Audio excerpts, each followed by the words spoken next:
살면서 우리가 무병장수가 가장 우리가 하고 싶은 것 아니겠습니까? 그죠? 근데 이제 흔히 하기에는 99881234라고 하는데 팔팔하게 살아야 되는데 누구나 팔팔하게 살고 싶은데 이게 복병이 있습니다. 이 복병이 관절염입니다. 저도 복병을 만나가지고 한 6개월을 고생을 했습니다.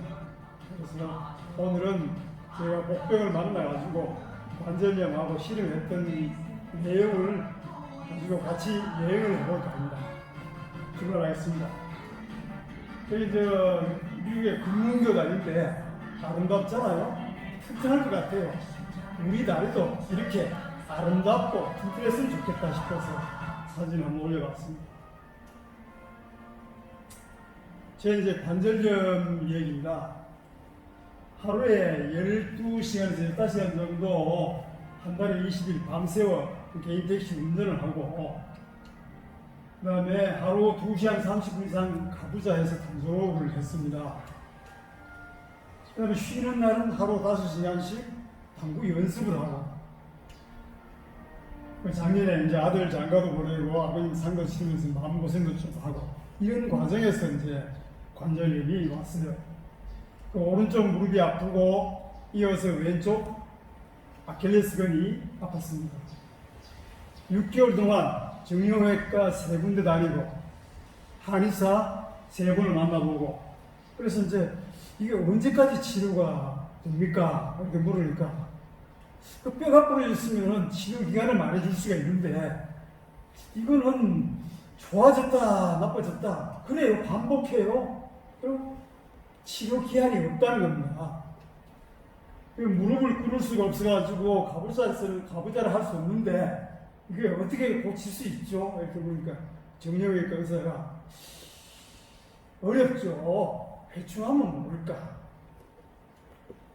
한의사 양반은 처방이 없어요. 봉원사 옆에 있는 한의원이었는데 스님들 보고도 가부좌 하지 말고 허리만 꼭 세우고 의자에 앉아서 그렇게 수련하라고 하고 보내요. 이렇게 말하는 거예요. 결국 치료 방법이 없다는 것입니다. 그래서 관절염 책을 5권을 읽고 관절염이 도대체 뭔지 나를 이렇게 힘들게 하는지 한번 알아봤습니다.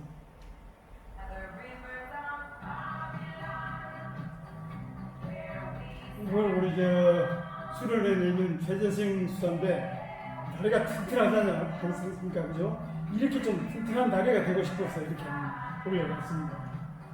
오늘의 주제는 무릎 관절 치료할 수 있을까? 치료할 수 있을까? 이겁니다.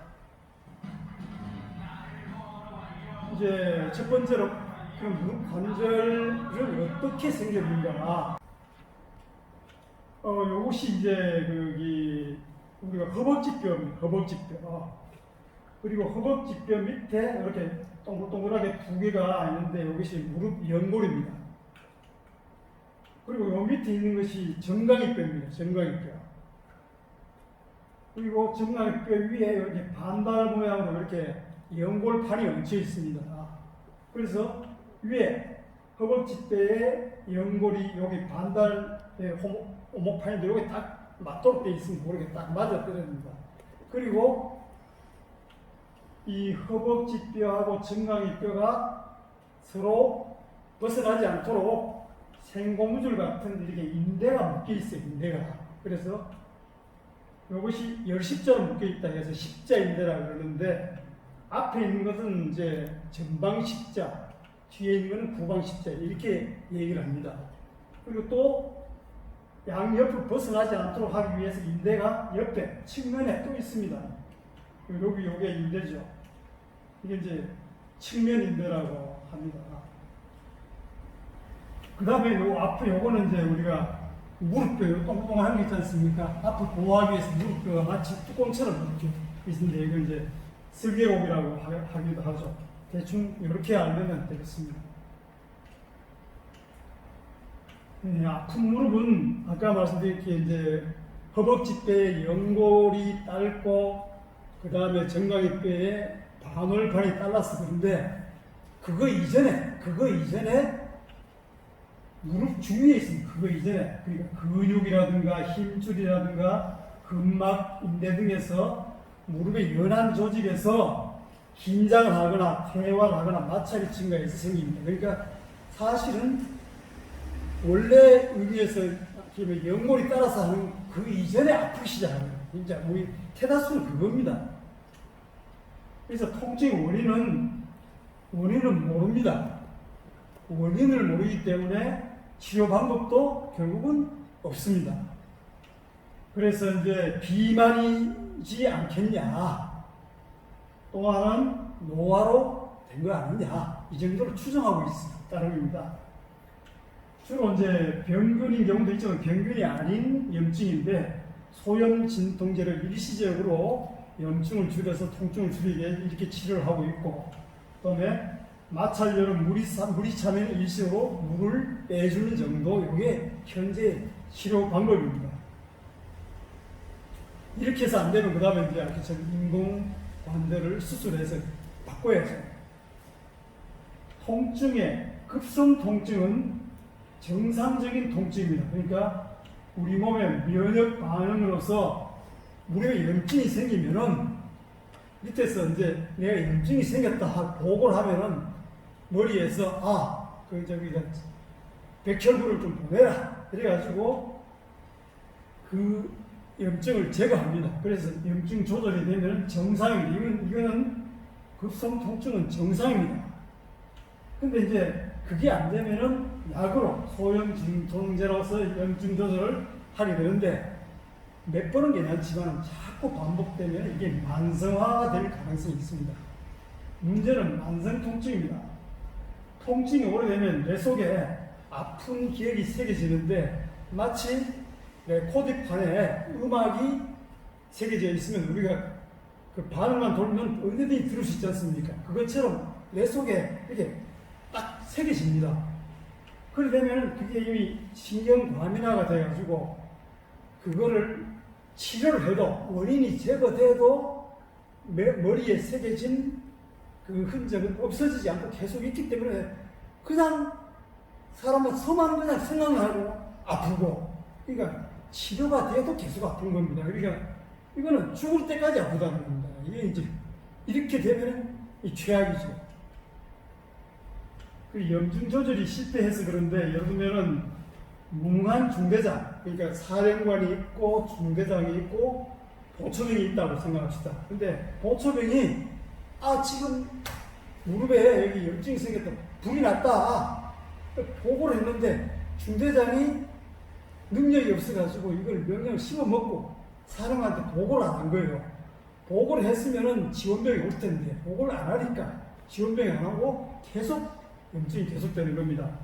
마찬가지로 사령관이 거기다가 아프다는데 지원병 좀 보내라 해도 중대장이 무능해가지고, 중대장이 손상된 신경조직입니다. 그게 무능해가지고 그걸 전달 안 해주면은 결국은 염증이 조절이 안 되는 겁니다. 그래서 이제 염증 조절이 안 되면 암도 생기고 중풍도 생기고 만성 관절염도 생깁니다. 만성질환의 개념은 특히 호전과 악화를 반복하며 점차 나빠진다는 겁니다. 호전과 악화를 반복하지만 나빠진다는 겁니다.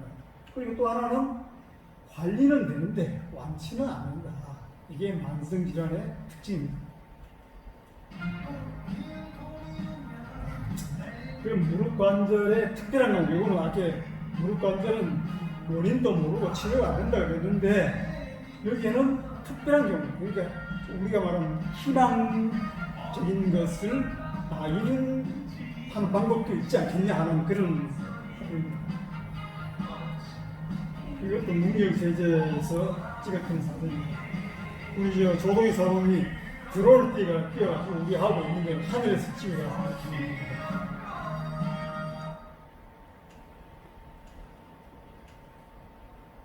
저기 마라토너 이봉주가 50살이고 축구선수 박지성이 39살이고 피겨 스케이팅 김연아가 30살인데 누구의 관절이 건강할까? 마라토너의 관절염 주사해 봤더니 일반인과 비슷하다는 겁니다. 그러면 여기 희망적인 메시지가 하나 있는데, 무릎을 많이 쓴다고 해서 관절염이 비대한 것은 아니다. 이게 우리 이제 희망사항 중에 하나입니다.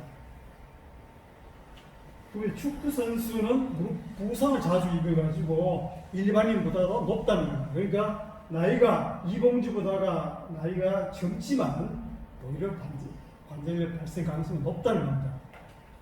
그러니까 김연아 같은 경우는 무릎 손상이 잦아가지고 일반인보다가 높다는 겁니다. 그러니까 30대라 하더라도 관절염에서 자유로운 것은 아니다. 그리고 여기서 우리들 희망사항이 뭐냐면, 밖에 나이가 든다는 것이 원인으로 본다, 추정한다라고 얘기를 하고 있지만 일반 경향은 그렇습니다. 근데 꼭 관절염이 나이에 비례하는 것은 아니다. 이게 이제 우리의 또 두 번째 희망 메시지가 됩니다.